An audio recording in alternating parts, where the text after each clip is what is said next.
Aimer, aimer toujours, la force de l'amour transformera la terre. Aimer et servir sans retour pour que le monde un jour connaisse la lumière. Oser les rêves les plus fous, encore et jusqu'au bout, pour que la paix revienne. Risquer même un tout pour le tout, quand le jeu devient nous, quand le cœur nous entraîne. Aimer, aimer, aimer toujours, la force de l'amour transformera la terre. Aimer et servir sans retour pour que le monde un jour connaisse la lumière. Vouloir l'amour universel, désirer l'essentiel, entier et sans limite. Choisir la confiance en la vie, en l'avenir aussi, le cœur nous y invite. Aimer, aimer, aimer toujours, la force de l'amour transformera la terre. Aimer et servir sans retour pour que le monde un jour connaisse la lumière. Savoir que quelqu'un quelque part, il n'est jamais trop tard, m'attend avec tendresse. Choisir les cordes de ton luth, les notes de ta flûte, pour que nos cœurs naissent. Aimer, aimer, aimer toujours, la force de l'amour transformera la terre. Aimer et servir sans retour pour que le monde un jour connaisse la lumière.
Le titre de l'ouvrage de ce coaching, c'est Mon but.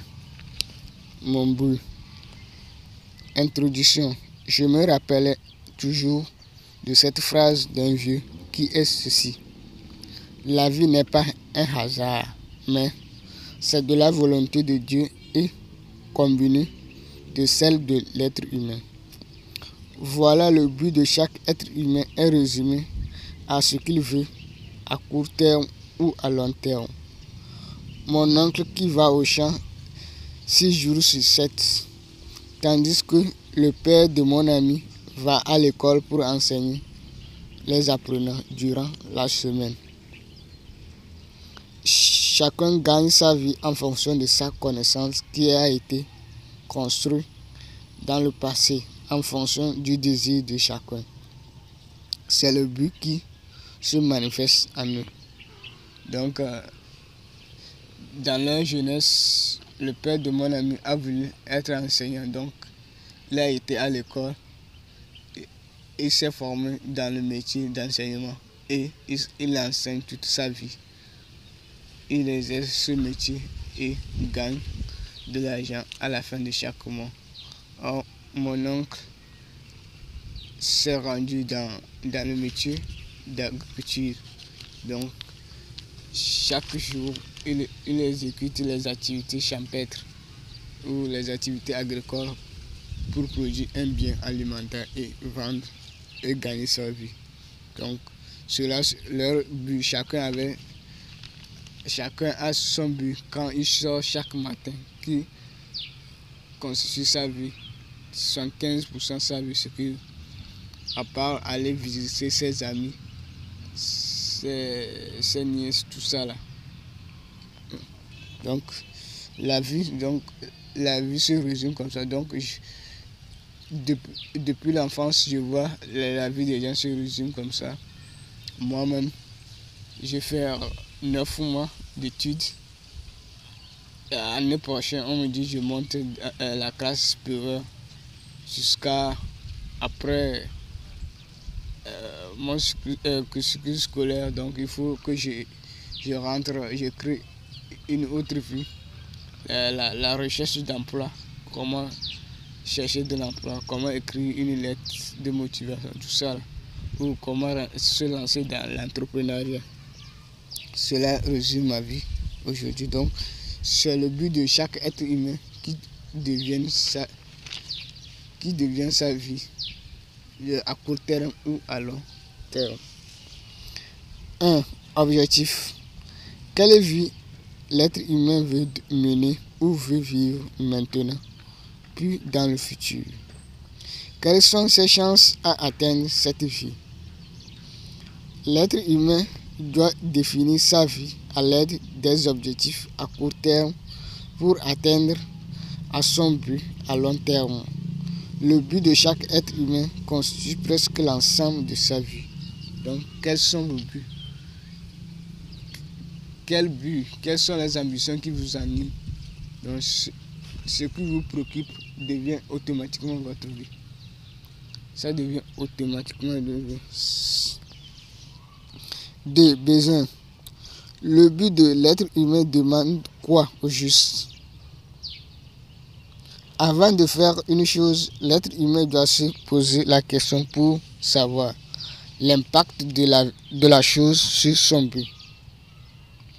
Qu'est-ce que ça va lui apporter à court terme ou à long terme? Donc si vous posez un acte, pensez qu'est-ce que l'acte peut vous apporter sur votre vie, sur l'ensemble de votre but.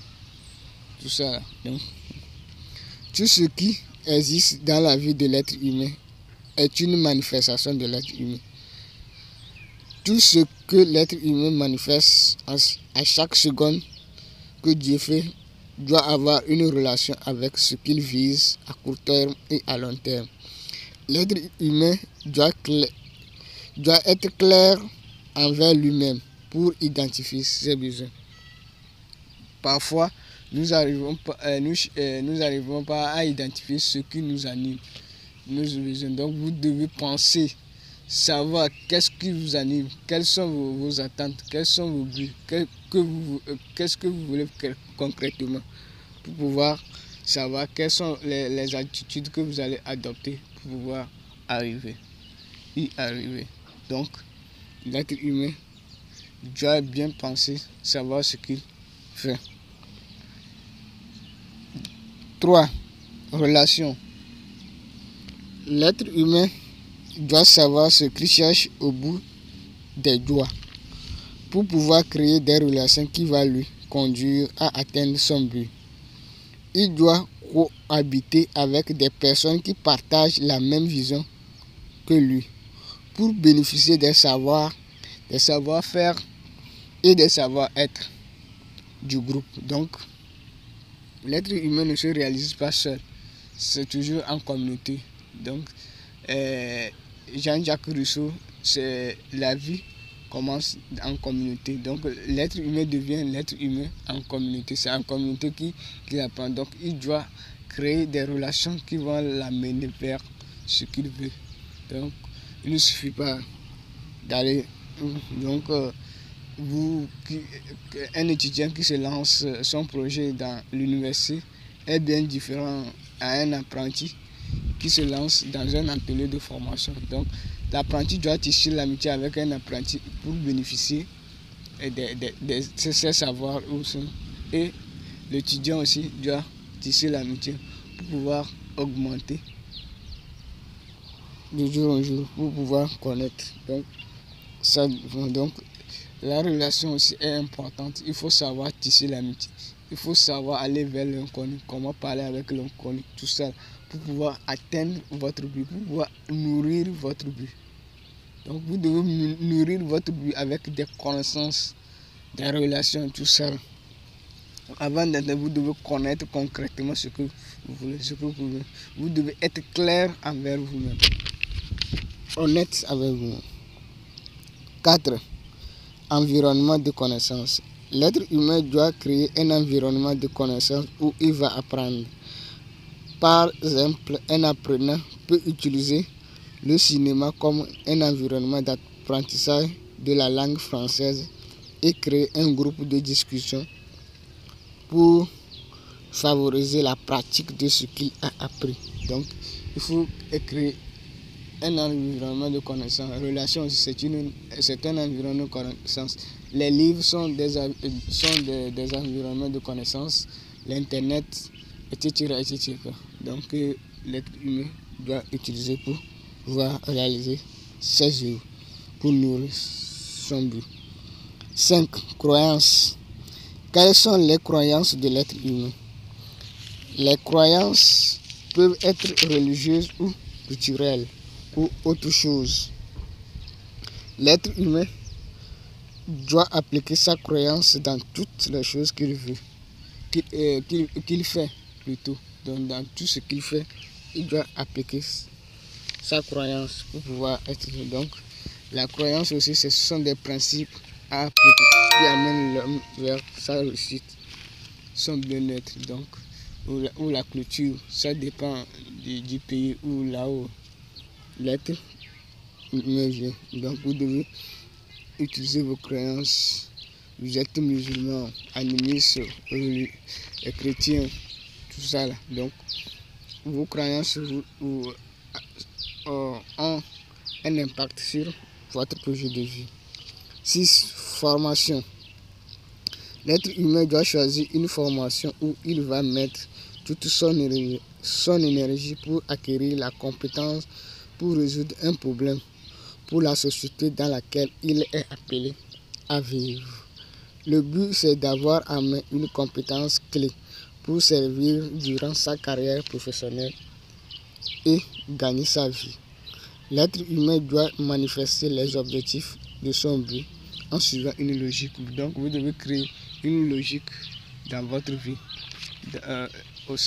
Donc, vous devez savoir comment manier votre vie, comment manipuler votre vie.